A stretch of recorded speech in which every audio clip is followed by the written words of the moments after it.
सोडा बनाने के लिए सबसे पहले तेल टाकायचं. तेल गरम झालं की नाही बघायचं. नंतर कांदा टाकायची. कांदा टाकून नंतर कलर चेंज झाल्यापर्यंत फ्राय करायचं. थोडं कलर चेंज झालं की थोडं लसूण टाकायचं. आता कांदा लाल झाले की टमाटर टाकायचं. टमाटर टाकून असं फ्राय करायचं. थोडंसं फ्राय करून आता कांदा टमाटे नरम झाला ना. आता मसाला टाकायचा. लाल मसाला किती तुम्ही तिखट खाते तेवढंच टाकायचे. आता दुसरं हळदी टाकायची. आता मीठ टाकायचे. आता गरम मसाला,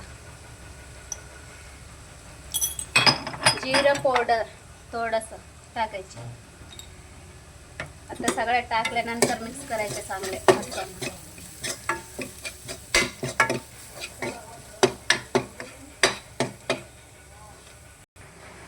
ते सगळं झाल्यानंतर आता सोडा टाकायची.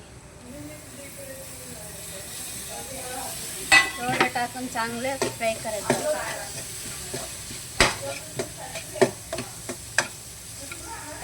आता थोडंसं चिंचेचे पाणी टाकायचे. शिजण्यासाठी थोडंसं टाकायचे पाणी. तुम्हाला किती पाहिजे तेवढं तुम्ही टाकू शकते. मला तर एवढंच पाहिजे. पाणी टाकल्यानंतर 5-10 मिनिट शिजवून घ्यायचे. आता 10 मिनिटं झाला. ओपन करते. बघा आता बघा कसं झालं. सोडा काय बघा. सोडा लास्टमध्ये ना कोथिंबीर टाकायची.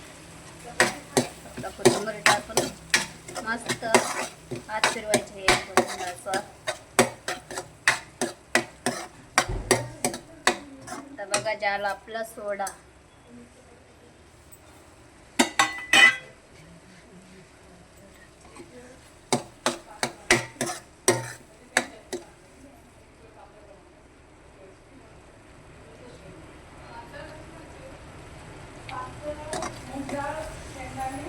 कोथिंबीर टाकल्यानंतर ना थोडं 1 मिनिट शिजवायचे. 1च मिनिट.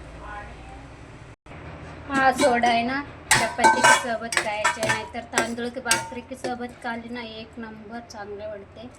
चपाती के सोबत पण चांगलं वाटते. तुम्हाला चावल का भाकरी पाहिजे असलं तर चावल का भाकरी के सोबत पण खाऊ शकते. एकदम मस्त सोडा बनते.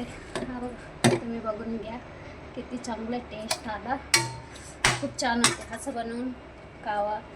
आवडलं तर लाईक करा. थँक्यू. बाय. सोडक खायला मी चावल का भाकर बनवते. बघा कसं बनवायचे. असं सबसे पहिले पीठ मळून घ्यायचा. असा गोळा करायचा. थोडासा पीठ घ्यायचा. नंतर असं लाटायचं. लाटण्याशी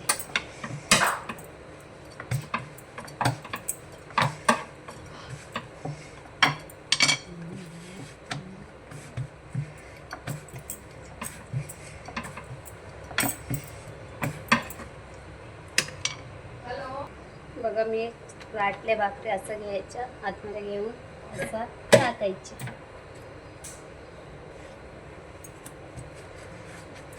टाकल्यानंतर थोडंसं पाण्याचं आतमध्ये घ्यायचं. असं थोडंसं पाणी लावायचं. पाणी लावायच्या नंतर आता पलटी करायची. असं आता बघा किती छान भाकरी होते. तुम्ही पण बनवा असं भाकरी. सोडा खायचं मस्त एकदम टेस्टी होते.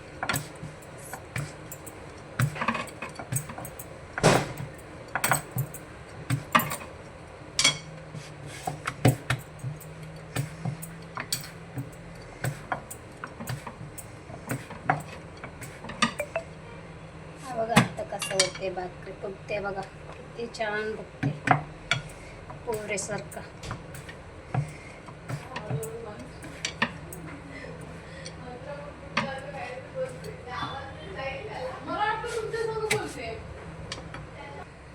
बघा किती छान भाकरी झाला. असा बनवून खावा. सोडा की सोबत चावल का भाकरी चांगलं वाटते. मी एकच तुम्हाला व्हिडिओमध्ये दाखवले, तुम्ही किती भाकरी करायची तेवढा करून खावा. मी आता व्हिडिओ संपवते. Bye bye.